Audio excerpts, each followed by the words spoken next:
As we log into Atlas, Atlas of course can now integrate with multiple services. Really nice big advantage of Atlas 6. So here in my login, I can see we've logged into my AX 2012, my AX Sales Cube, but here we can see there's been an issue connecting to the Retail Cube. And what Atlas does now is if one of these services cannot be connected, so if my test or live is down, Atlas will still connect to the other environments, allowing the end user to continue to working in a seamless experience with their multiple environments. As I select my lookup, I'm given my lookup of my customer accounts. What we can now do in Atlas 6 is as I select my new customer account, we can return and replace multiple fields, not just the account number. So we can see that the three fields have also changed and are driven as a report by the account number. So let's show you how we build this. I'm going to build this from fresh using the project table to identify the project ID. The project ID will be the driver,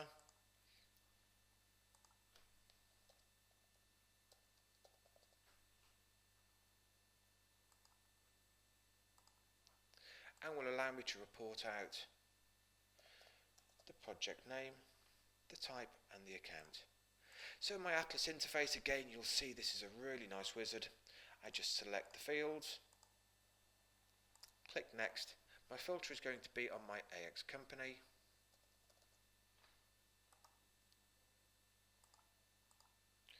Nice technique is the ability to right click, pick and point just a little bit quicker. Click insert. Atlas now returns an asterisk because I haven't selected a lookup. But if I now look at the inspector and move to style, I now have the ability to link and map these fields to Excel. You can see the project ID already has a named range which relates to cell C13. And for the name, all I'm going to do is pick and point to D13, pick and point the type, pick and point to the account.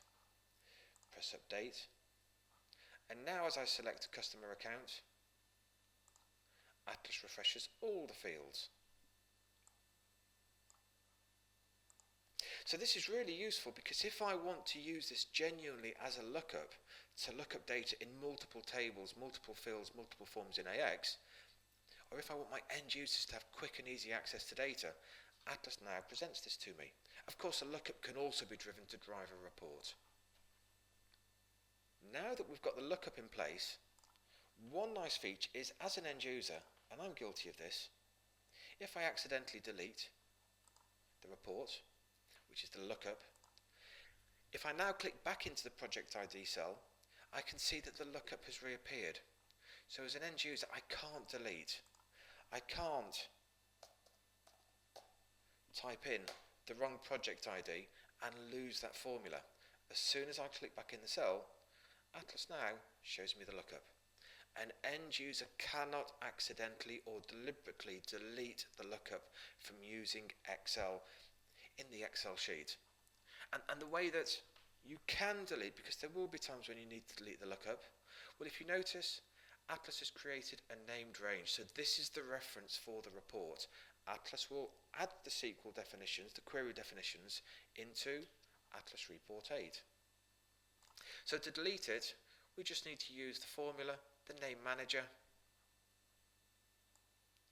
Here we can see Atlas Report 8. We can see the reference or the value. We can also identify the sheet it's in. Lookup C13. So I just click delete. And now when I select the project ID, we can see there's no lookup.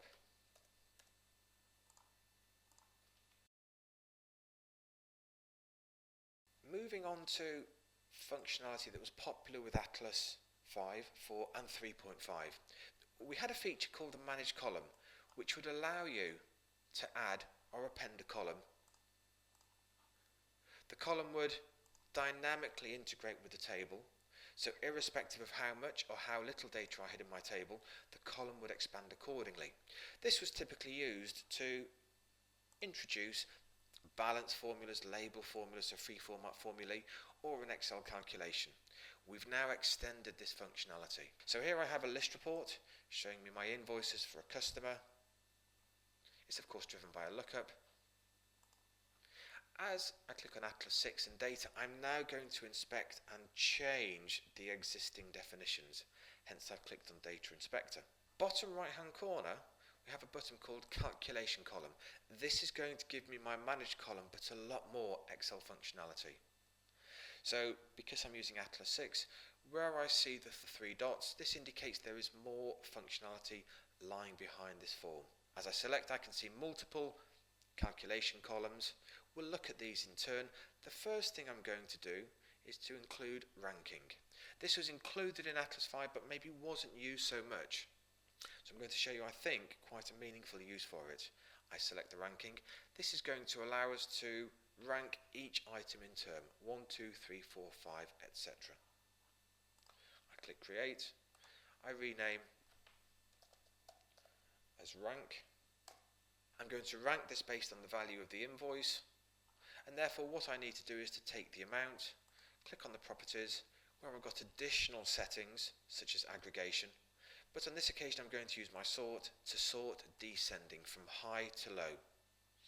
Click Update. This now gives me the ranking of my 24 invoices. This is dynamic, so as I change my customer account, so too the ranking changes. Where this becomes really useful, and I've left the Data Inspector open, is where we have the ability to limit the records. This allows me to create a top 10, top 5, top 25, or in my case a top 7 list.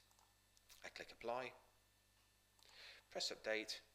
My list is now limited to the top 7 records. So if you have a requirement from an end user to show the top 5 items, the top 20 sales representatives, this is going to allow us to do so, because as soon as I now select my lookup and change the filter, you will see that the list is limited to 7 records only.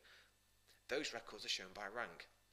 If I wanted to show the bottom 7 sales reps, the bottom 5 items, this can be done just by sorting differently instead of descending, ascending. So now that we've got that feature, I'm just going to remove, using the Data Inspector, the limit. Click Apply, click Update. Now I'm going to introduce the next Atlas functionality. So again, I add a column calculation. I select the 3 dots. I'm now going to use a running balance. This is going to allow me to create an aggregation or accumulation of figures. This could be for sales figures, where I want to look at the monthly figures and then accumulate or aggregate them each month. Or in this case, I'm going to use it to create something a little bit like a customer statement. So I select. Atlas prompts me to identify on which AX field I'd like to run the balance. I create. I rename. I'm going to remove the sort on the amount, and I'm now going to put the sort based on the transaction date. Again, this is going to appear like a customer statement. So my sort is going to be ascending from the earliest date to the latest date. We can see we've got the calculation column in place. Update. I just use Excel to manage my formulas. And as soon as I refresh, as we'll see in a moment, this will now, let me click refresh. This now applies the formatting to all the records. So we can see that the totals cumulatively create a running balance. So now we've got this data. Let me now add the old favourite, which is the managed column.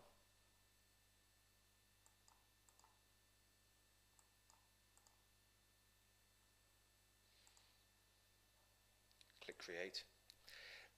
What the managed column is going to do is to allow me to use, again, we could use an Atlas label or balance formula. What I'm going to do is to use an Excel formula, because what I really like doing is I like looking and analysing my data using Excel. So let's calculate the age. Click Update.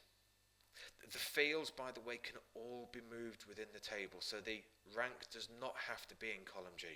I can just push it up the list so it appears at the start.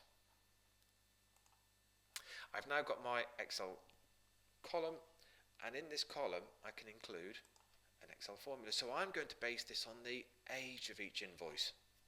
I've got a formula with today's date in the top left hand corner, so I just use Excel to lock that reference, and then I deduct the date field, and now I just need to convert the data into a different format so that it's a number.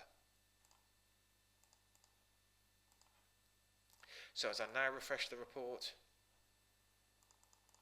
again the formatting is applied to all the fields in that row. Again, this is all dynamic, and of course if my date changes, then my Excel calculation changes accordingly. Last feature within the column calculation, well, there's actually two features. So if I just open up my data inspector, create a new column calculation, again the new field appears. One of the features we have is a calculation expression. If I have multiple AX fields, I can actually do calculations based on these fields, just using normal algorithmic logic. Amount minus cost of goods. Atlas will then do the calculation locally. What I'm going to do though, because it doesn't quite fit into this scenario, is move on to the next functionality, which is a percentage of total. This is going to use the full set of data and calculate the percentage which each field or each amount is giving me. In this report I've only really got the amount or invoice value. So I'm going to create my percentage based on the amount. Click Create, rename,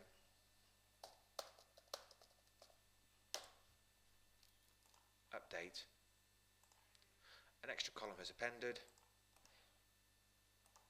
format it,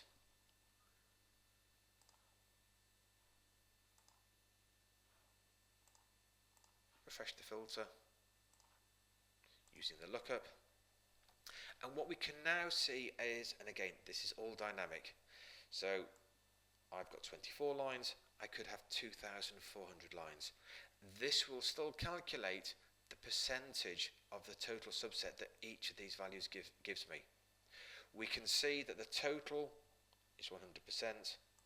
They're all pretty much similar values, around about 300, 400. I could include some Excel formatting, but straight away my eye goes to one hugely variant invoice, which is for 13,000 and represents 0.18%. So these are the column calculations, and the functionality really is strong because it feeds into those 1 billion happy Excel users. Having discussed Excel, one thing that we've got, again, hasn't been used too much, is the ability to create a contextual drill down or sidebar. So we had this in Atlas 5, but this now becomes even stronger in Atlas 6. Let me show you why, because we're going to move beyond Excel. Let me select Atlas 6. I've selected a customer name. As I select the drill down, I can now see the open customer transactions. It's contextual, so as I click and move between my customers, the list refreshes accordingly. So that's nice, quite similar to what we had before, but if I now jump across to the revenue column, we'll see that a different type of report is created and presented. And that this report, again, it's fully contextual, so as I move between my customers, Atlas refreshes based on my customer. So this is using the data visualization, the Atlas dashboard. And the ability to create this visualization is a very simple, straightforward process. So let me show you. Here we have the starting sheet. I'm in Atlas 6. I click drill down. I create a new drill down. And in this screen, Atlas is asking me to identify the column in the report which is going to activate or initiate this drill down. In this case, I'd like it to appear on the revenue, and this is going to be for the data visualization. So I highlight the revenue column, I click next. I'm going to add a new drill down. I'm going to design it, and this opens my Atlas desktop client. If you haven't come across this before, we've got separate resources on the desktop allowing you to create dashboards and data visualizations. But fundamentally, firstly, it's part of the Atlas 6 client, so there is no additional cost or investment. But secondly, once we start to use this, we will see the skill set is identical to the report that we would build in Excel. So I've named my drill down. I'm going to create a new report, and so here we can see the same end user experience. I'm going to create a summary based on AX 2012.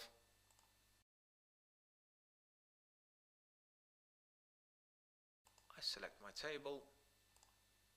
I then select my output.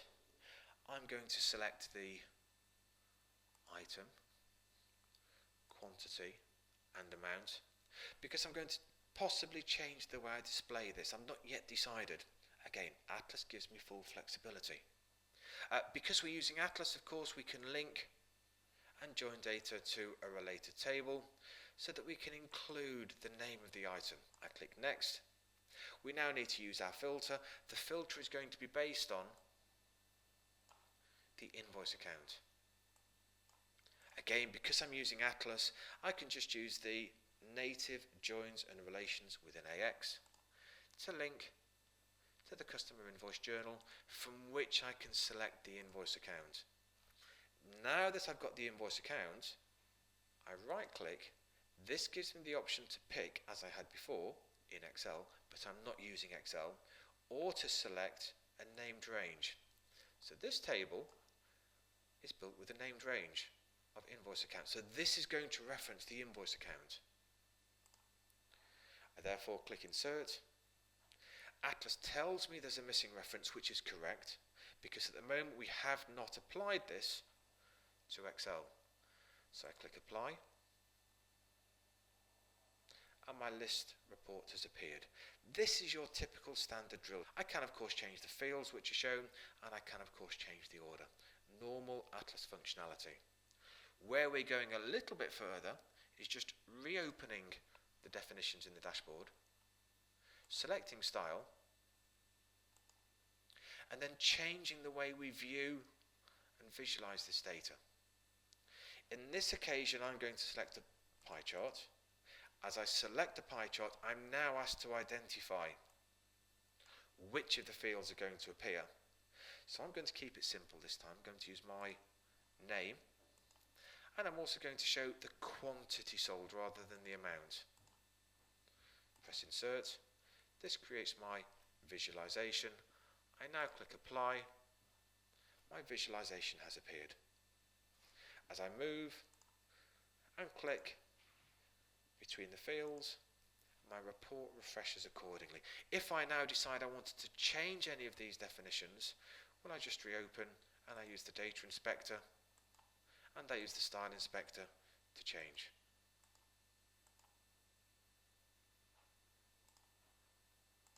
So this is really strong because it starts to give that personal BI that every end user craves. But crucially, it gives them this personal BI activated from within their Excel client. InMemory Caches were introduced in Atlas 5. If you have not encountered, used, or tested memory caches, we strongly recommend it. This is a game changer. So InMemory Caches are used specifically for interrogating hundreds of thousands, even millions of lines and returning balances. And what it's going to do is allow me to keep an in-memory cache of lean summarized data in my Excel client. Once I have the cache, I then just report a balance formula locally off my cache. This is a huge performance enhancement. This was available in Atlas 5, so the initial part of this demo is just promoting it. However, you will see that the key things in Atlas 6 is this has become more user-friendly. So let me show you how to build an in-memory cache using Atlas 6.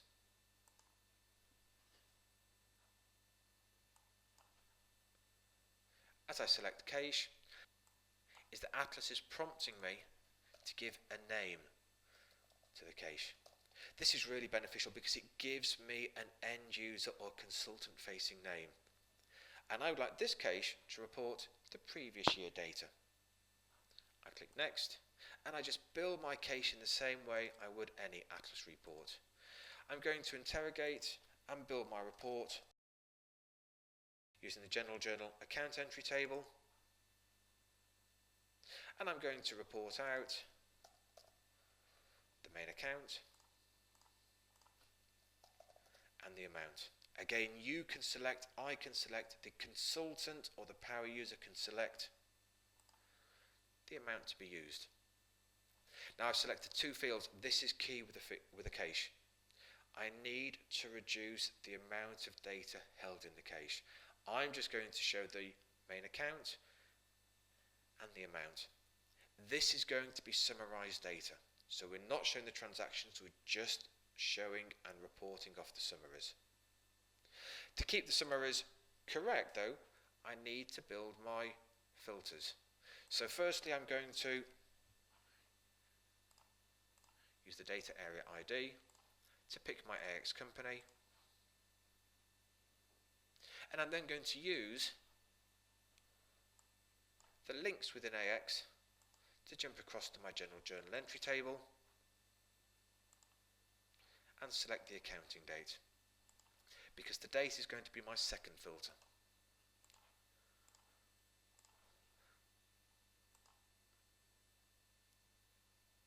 I insert. This has now generated my cache, which holds, for USMF and the year 2011, my summarized data for my main accounts. In order now to complete the values, I simply select New, use an Atlas value formula, and instead of using AX 2012, I've obviously built my cache. So I select Cache. Here we can identify the cache, and this is where we see the benefit of the naming protocol. So imagine that we have not 2 years, but 12 months, 52 weeks. We will therefore have 52 caches, or 12 caches. This allows me to select my cache using a name with which I'm comfortable. I select the output. This is the only numerical value, so it is the only value I can report because it's held in my cache. My filter is going to be based on the main account.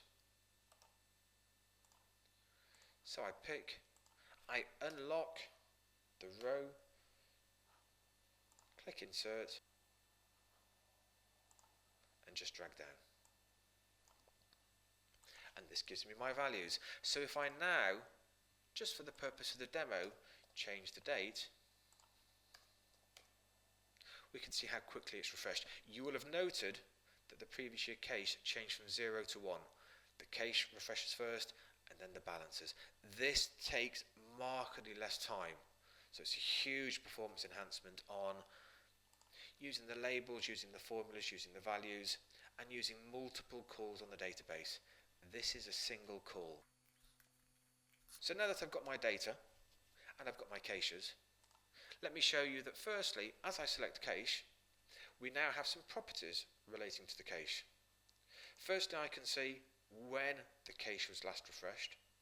This is important because it allows you to view how old this data is.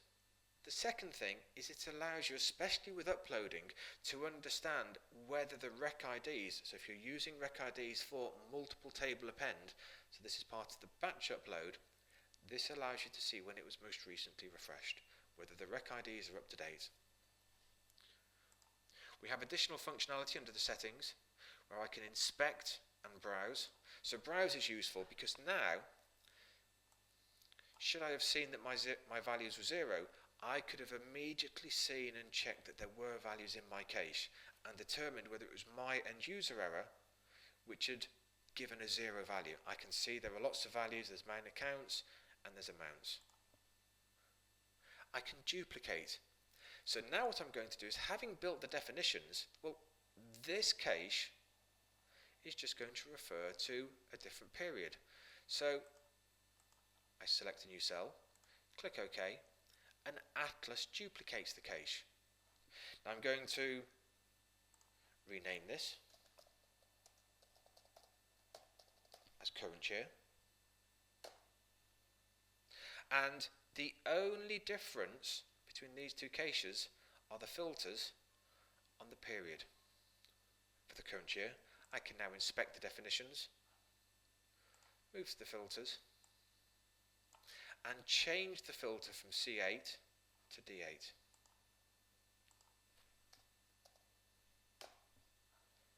Update.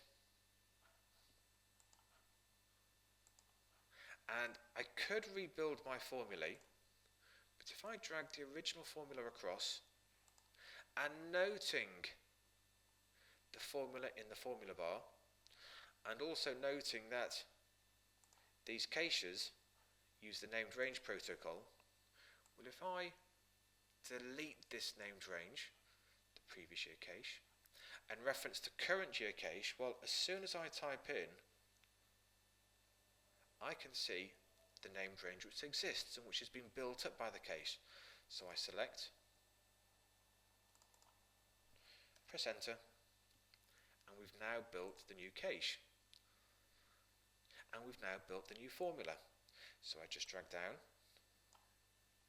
and Atlas has now built two caches within about 4 minutes.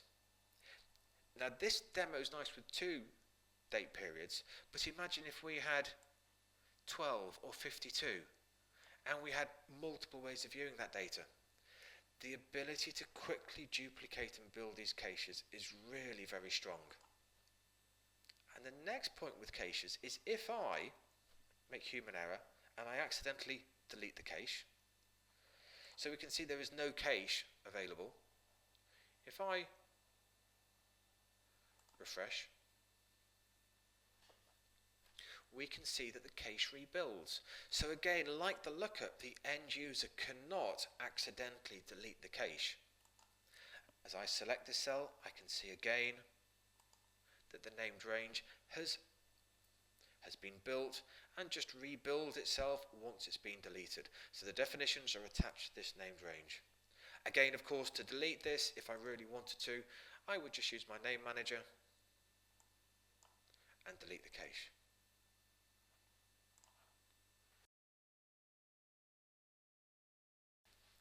What we're going to show now is how Atlas can automatically use firstly the named ranges to really enhance your ability to upload data. This is especially true when you're using a report or table which has many columns. So this example just has 3 columns I'm going to use, but just imagine if I was doing this with the general address book and 120 columns. It's also going to show how easy a read-write report can be built. So first thing I'm going to do is just a little bit of Excel trickery, is I'm going to select this table object, and from this table object I'm going to create named ranges. So I want to ensure that each of these columns is a named range. The names are located in the top row. I click OK. I've got my customer account, my credit limit, and my credit rating. So this has automatically created those named ranges. Imagine how quick and easy and powerful this is if you have 120 fields. Now that I've created those named ranges, the other nice bit of functionality is that as I create my upload template, so this is going to be, in this scenario, report my customer details, including the credit limit and the rating, and allow my end user to amend or change the limit and the rating and to upload it back into AX. So a nice, simple read-write report. To build the upload template, so this is where the nice new functionality appears, I just create the template based on the functionality. As I select, you will notice that Atlas automatically identifies the definitions of this table. These definitions are taken from the report. So as I now select next, we can see that my data source is only AX 2012. It's identified the customer table. It's identified the fields. And now that I've got the fields, the account number, credit max, credit rating, well, we can of course pick and point. But where Atlas is now going to be really strong is I don't need to use my pick and point to create a defined number of cells, because Atlas now can read all the named ranges. That includes the named ranges that we created a moment ago using the create named ranges from a selection. So I can just pick customer account, I can pick credit rating, and I can pick credit limit. This is now mapped to my extending table. So obviously if I look for a different customer group, there will be more fields, there will be more lines. I select next, run upload, and Atlas now performs the upload. This template is now saved to this report. Again, just imagine we don't have 3 fields, but we have 120 fields. This is an item, inventory. This is general address book table. Multiple fields. This process is a real time saver. You must have a saved list of tables. I've got a list of my favourite or most used tables, which you create like so. Again, this creates a list of Atlas data sources. This was common in Atlas 5, but with Atlas 6, if you have, in my case, the customer table, this will allow Atlas to pick up the definitions when you're uploading. So if you're doing an upload of the general address book, just make sure that you save the general address book to your list of data sources. Real time saver. Nice, easy and simple to use. I include on the screen now a list of the tips and techniques which we've covered, including the time at which they appear throughout the video, to allow you to use this video and to share it with your colleagues so that you can reference specific techniques and quickly see how we've developed them, how we've built them and how they can be deployed to your benefit and to your end users' benefit.